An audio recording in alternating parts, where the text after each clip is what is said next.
So the protagonist, Kaiji, is a bit of a loser. He has no job, and he spends all his days drinking, gambling, and losing all his money. One day, a loan shark named Endo comes to him. Apparently, one of Kaiji's friends took a loan from Endo, and now he's disappeared. Since Kaiji had signed as his guarantor, he has to pay for the loan with interest. With all the compound interests, the amount to be paid is 3.8 million yen. In US dollars, that equals to about "you are screwed." If Kaiji pays back in monthly installments, he will have to spend around 11 years. Kaiji starts getting depressed. He even considers not paying, but Endo apparently knows all the details about Kaiji's family. Basically, the equivalent of pulling out someone's IP address. Kaiji is trapped. But Endo gives him an opportunity. They are going to have a gambling game soon. The winners will have their loans forgiven. The losers will have to do hard labor for 1 or 2 years, and their loans will also be forgiven. A series of games where poor people compete with each other? Kinda reminds me of some Korean drama. What was it? Squid Match? Crab Game? Something like that. Anyways, Kaiji joins the game. A month later, they take him on a ship. There are lots of other people who are also poor and knows lots of money. The game master comes in with a huge stack of money. In order to play the games, the players have to borrow money at 1.5 interest every 10 minutes. The lowest rate they can borrow is 1 million yen. The highest rate is 10 million yen. And they have to pay back only 40% and they can keep the rest. With no other choice, the players start borrowing 1 million yen, which is the safe choice. But since they don't know what game they might have to play, Kaiji and a few others borrow 10 million. The Hallmaster gives them 12 cards of paper, scissors, and rock, 4 cards of each. Then they all get 3 stars each. It's a standard game of paper, scissors, rock where winner gets 1 star from their opponent for every win. The used cards are thrown away in a box and the record is shown on the board. The time limit is 4 hours. At the end of that time, they must use up all their 12 cards while also having a minimum of 3 stars left. The rest will be the losers. As for the money they borrowed, the Hallmasters say, "Do whatever you want with it." Then he refuses to answer any more questions. Honestly, what an asshat. The gambling begins and people start winning and losing. The ones who lose all 3 of their stars are taken away. Kaiji decides to take his time and be more careful. Another player, Funai, approaches him with an offer. They'll pretend to play with each other and they will play the same cards every time. That way, their cards will be used up while also maintaining their 3 stars. Since Kaiji is a naive guy, he agrees. They play consecutive orders of rocks, paper, and scissors, drawing every time. Until at the end, Funai shows his true colors and uses the wrong card, and takes his 1 star. Funai pretends that it was an accident and offers to equal it in the next round. But he uses some sleight of hand and he wins the other round as well, taking 2 of his stars. Funai plans to sell these stars at the end to anyone lacking stars. Kaiji's shocked at the betrayal. He attacks Funai, but the guards stop him. Kaiji now has only 1 card and 1 star left. He realizes it's his own fault for being so trusting and weak. Suddenly, he sees Takeshi, his friend who borrowed the money from the loan shark, meet Kaiji's guarantor and disappeared. Takeshi is the reason Kaiji is on the ship.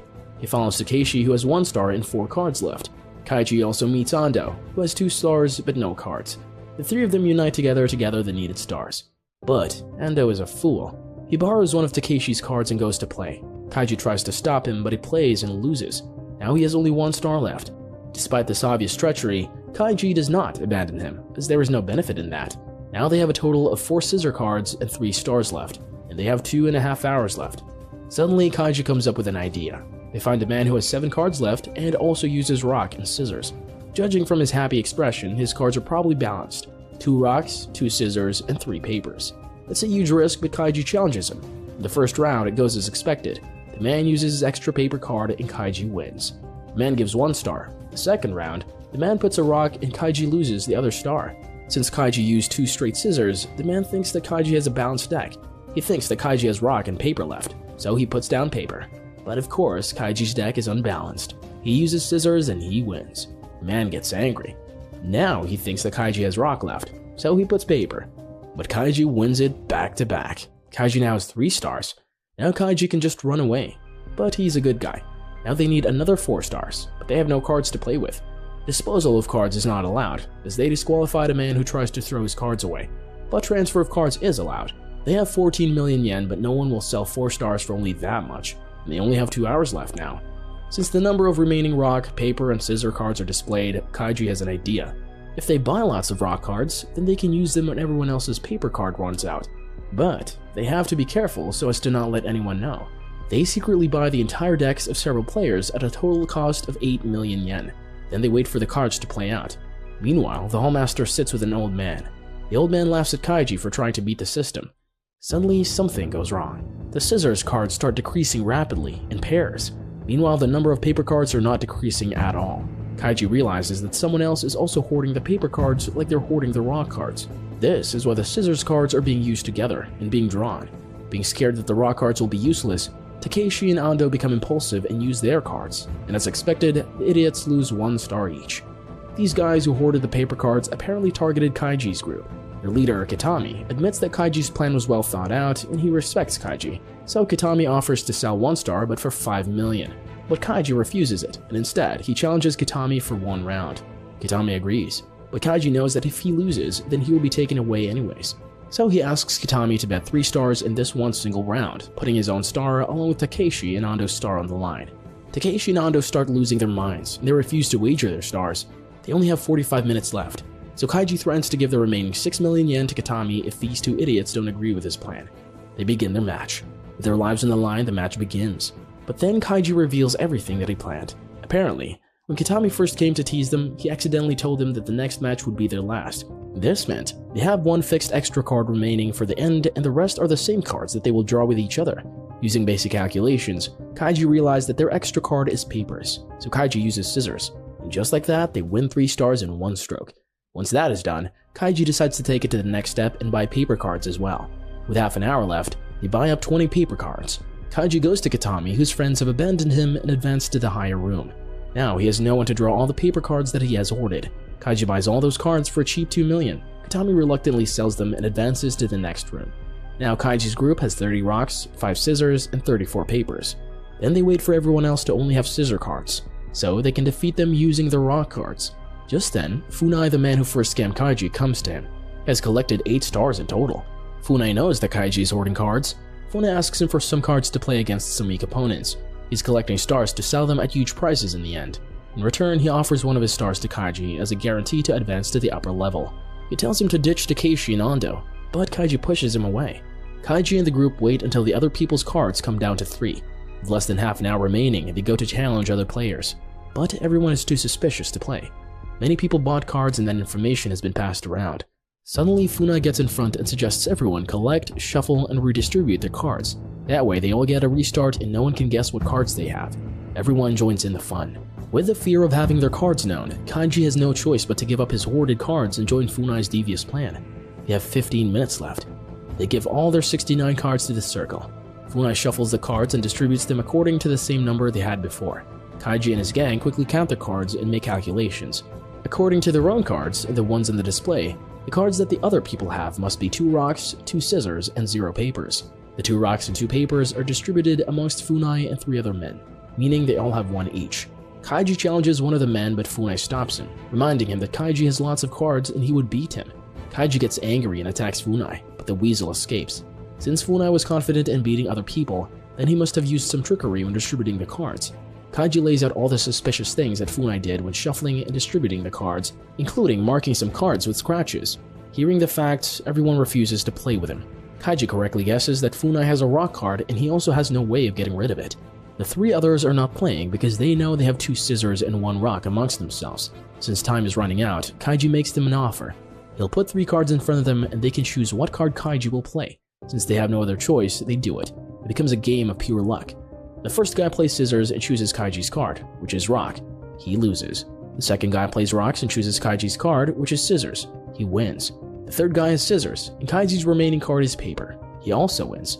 Now Kaiji has 1 star left, while his gang has 2 each. Next, Kaiji challenges Funai for 5 stars. Funai refuses, but Kaiji reminds him that Funai must get rid of his last card or those stars that he collected will be meaningless and he'll be taken away. To avoid that, he has to play Kaiji for the 5 stars. They only have 3 minutes left. With no other option, Funai plays him, loses, and gives up the 5 stars that he was planning to sell. But Kaiji and the gang have 65 cards left. 3 minutes is not enough time to play them even if they're going to draw with each other. So, Kaiji decides to make the ultimate gamble. He takes all those cards with him, then he gives all the stars and money to Takeshi and Ando. They will have to use them to buy Kaiji out if they get a buy-sell period. It's a huge gamble for Kaiji. They play one last game where Kaiji loses and gives the stars. And Kaiji is taken to the loser's room where they strip him and put him in a 2-way glass room with the losers. There, one person confirms that there will be a buy-sell opportunity where the winners can use their extra stars to save some losers. Another person is also waiting, but apparently his friend betrayed him. Kaiji gets scared. On the outside floor, Takeshi asks for permission to save Kaiji using his extra stars. The Hallmaster allows it. Everyone starts asking them to sell one, so Takeshi sells one extra star for 5 million, but they need the other extra 3 to save Kaiji. But suddenly, Ando gets greedy. He refuses to give up his stars or his money. Oh my god, I hate this man so much. Kaiji watches helplessly as Ando laughs like a crazy person. Ando reminds Takeshi of the money they borrowed at the beginning. With all the interest rates, the 3 of them would leave the ship with 3 million in debt each. But if they don't take out Kaiji, then the 2 of them could sell their stars and leave the ship with 10 million extra money. Takeshi cannot argue with that logic. Kaiji's helpless and cries. The other man laughs. He has lots of money and his friends bail him out. Suddenly, Kaiji realizes something. He beats the man until the guards stop him. The man leaves. The spectacled man asks Kaiji why he was acting so rashly. Kaiji reveals that 1 star is going out for 5 million and the man needs 3 stars to be saved. So he needs 15 million, but he was only holding about 7 or 8 million in cash. That means he probably had something valuable hidden in his cave. Just kidding. It was hidden in the bandage. Kaiji now has 2 valuable rings with them worth over 20 million. The other men have no choice but to save him. The spectacled man can only watch helplessly. Kaiji comes out like a boss and he kicks the snake, slaps the idiot, and takes their 2 extra stars and the money. But those 2 start scolding him, reminding him that they were comrades earlier. What snakes? Kaiji goes and spends all the money to buy another star. Then he uses the 3 stars to save the spectacled man. When the snake and the idiot ask him if the man he saved has lots of money, Kaiji gets angry at them for only thinking about money all the time. Though all their debts from the outside are erased, only half of the survivors cleared the ship's debt as well. The rest got fresh debts from what they borrowed on the ship. For example, Kaiji's 3.8 million debt is erased, but he got a new debt of 6.3 million with an 18% annual interest rate. That's been the worst trade deal in the history of trade deals. Kaiji goes back to his minimum wage life, earning a meager 900 yen an hour alongside his colleague Sahara. As they are returning, Endo, the original loan shark, comes to meet him. Endo informs him of another gambling game with another chance to win millions of yen. Kaiji refuses, but hearing about the money, Sahara asks to join in. Kaiji yells at him, but Endo reminds him that even if Kaiji gives all his earnings for payment, he will spend over 16 years repaying the debt. Instead, Kaiji can turn his life in one night. Endo pulls out stacks of money to tempt Kaiji. After thinking long and hard, Kaiji decides to join the game, but this time he's determined not to make any mistakes. This time the location is a hotel. There Kaiji meets the spectacled old man from earlier. His name is Ishida, and he's happy to see Kaiji and hoping to work together. But Kaiji ain't making the same mistake again. He declares that they're all enemies here. Sahara also joins the game. This time it's a little different. They won't enter all at once. The 60 of them will make 5 groups of 12, and they will enter one group after another. Kaiji volunteers in the first group. Seeing this, Ishida and Sahara also enter the same group. The 12 men are put in small coffin rooms and carried up somewhere. Then a voice on a speaker announces the rules. Whoever reaches the other side first wins 20 million yen. Second place gets 10 million. Whoever touches the beam with their hands will be disqualified.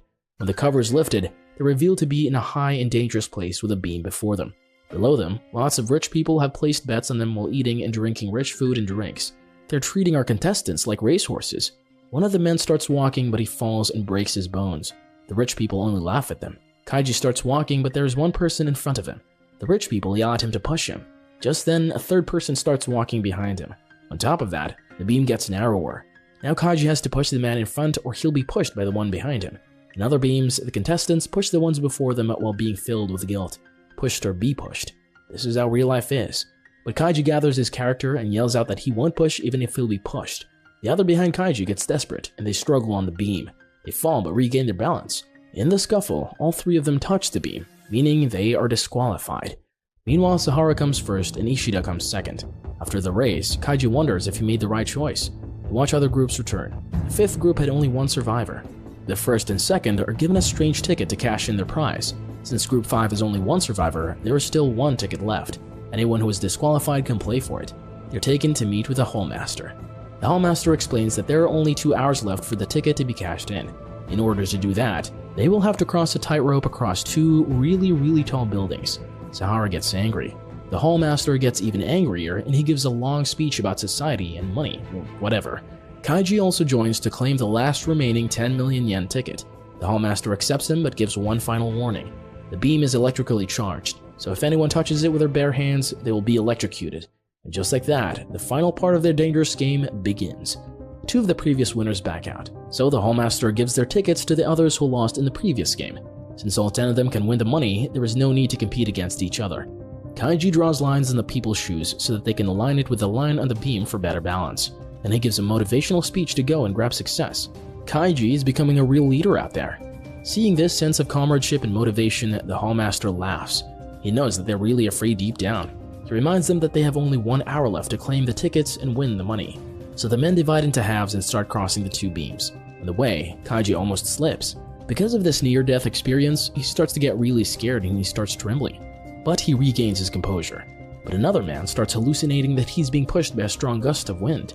Kaiji yells at him to remain calm, but the man is not in his right state due to his fear.